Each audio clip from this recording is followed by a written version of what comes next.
ঈদযাত্রার আনন্দে রেলে চেপে বাড়ি ফিরছিলেন উত্তরাঞ্চলের মানুষ, কিন্তু মাঝপথে ট্রেন দুর্ঘটনায় মুহূর্তেই উচ্ছ্বাস মিলিয়ে যায় বিষাদে। বগুড়ায় নীলফামারীগামী নীলসাগর এক্সপ্রেস ট্রেনের ৯টি বগি লাইনচ্যুত।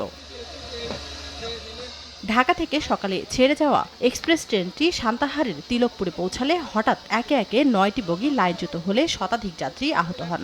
এমন বিকট শব্দ, আমরা দৌড়ে আসছি, আর দেখি ধুলা অন্ধকার। সাদে ছিল, তারা হুড়োহুড়ি করে লাফ দেওয়ার পরে স্থানীয়রা বলছে, মঙ্গলবার রাতে ওই এলাকায় রেল লাইনের ৬ ইঞ্চি ফাটল দেখা যায়। রেলওয়ে সংশ্লিষ্ট দপ্তরে জানানো হলে বেশ কয়েকজন কর্মী ফাটল ধরা ওই স্থানে মেরামত কাজ করছিলেন।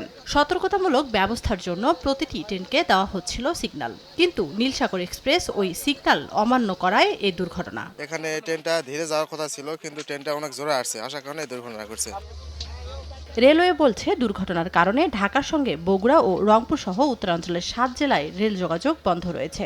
আমাদের ৪টা ইউনিটে টোটাল ৪৭ জন ভিকটিমকে রেস্কিউ করে ফার্স্ট এইড দিয়ে আমরা নওগাঁ সদর হসপিটালাইজ করেছি।